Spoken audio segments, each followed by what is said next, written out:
be throwing the C-line Prototype MD4 from Discmania, the Glow Gator from Innova, and a Champion RocX3 first run.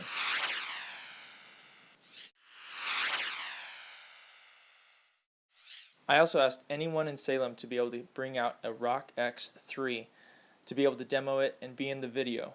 So Bryan Brennamen showed up and he brought all of his discs, including a first run RocX3, which we're going to be testing today against the MD4, as well as my Glow Gator.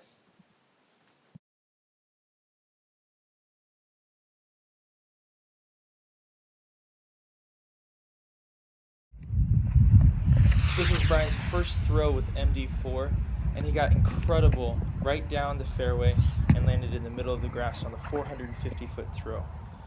With a nice subtle upshot, he was able to get it right to the basket.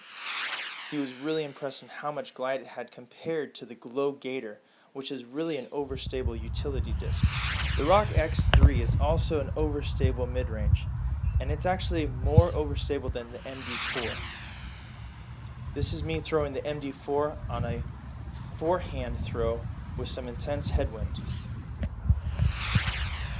Here Bryan's using a fan grip off the tee to be able to give him a little bit more security. So even in the tail end, it seems like it kept gliding more than what a normal shot would throw.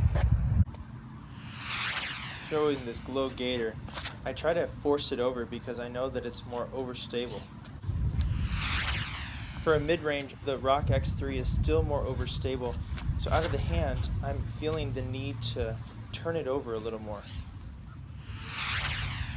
But the MD4 is so comfortable in the hand that it feels, as I'm releasing it, that I can really crank on it and not have any consequences with the wind.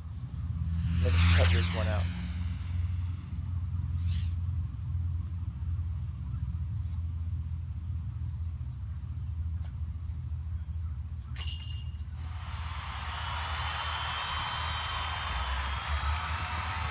I was actually really surprised that this went in, so I had to throw in some Ricky Wysocki Raptor legs.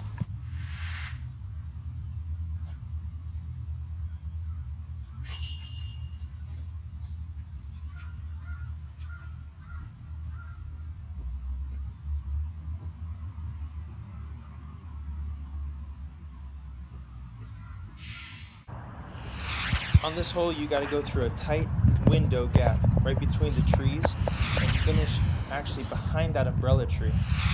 The Glow Gator, I had to force it a little bit, but still finished left.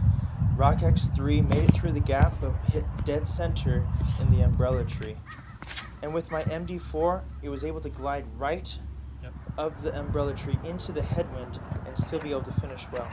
As you can see, Bryan does the same thing into the headwind. It just turns over slightly when he rolls his wrist, but it's still able to finish left.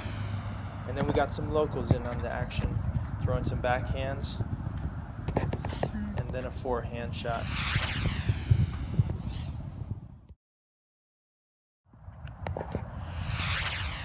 On this type of shot, Bryan wanted to be able to use the fan grip again to get it around the first initial trees and hopefully lay up. For me, I was running the island shot with the Glow Gator, so I had to throw it pretty wide because it's so overstable.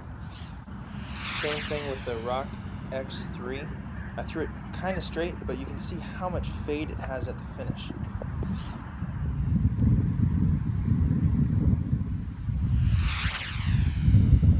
For the C-line MD4, it had a great finish with the fade coming right at the basket. It allowed me to be able to have a really close putt. Something nice also with the MD4 is that if you had a really windy day, you could still use it as a putter.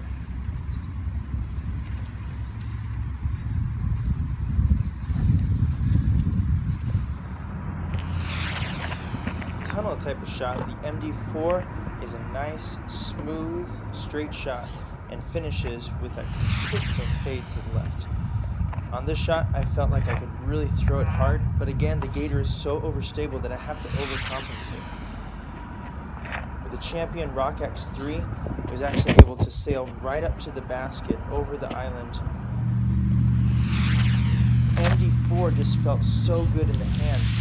felt like as I released it, I was able to have a smooth throw. For a lot of people, the first thing that they're going to want to pull out for a tunnel shot is a fairway driver, maybe even a distance driver. But this MD4 is so nice feeling in the hand that it allows me to feel comfortable being able to throw in a wooded situation, throwing it hard, knowing that it's going to be a straight flyer, and finish with that really reliable fade towards the basket.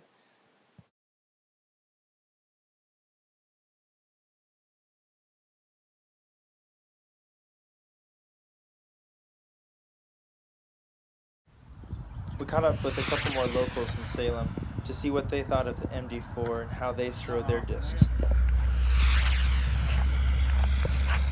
I was really looking forward to this type of shot because the Glow Gator, it actually stalled in the air and fell back to the left. The RocX3 turned over, still finishing to the left. But the MD4 went all the way into the air, glided around the corner, and finished around the tree. So I'm here at the Oregon State Hospital in beautiful Salem, Oregon, and this prototype MD4 is amazing from Discmania. I can't say enough about how much glide there is on this disc. Yes, it's overstable, but at the same time, it's gliding farther than the MD3, the RocX3, way farther than the Gator. It's not going to be as overstable as a utility disc as the Gator is, and it's not going to cut back and fight as hard as the RocX3, but it's going to be that long distance overstable mid-range that's going to fight almost like the dynamic disc Verdict. So if you're looking for something to bag that's going to be reliable, finish towards the basket, find that MD4 from Discmania.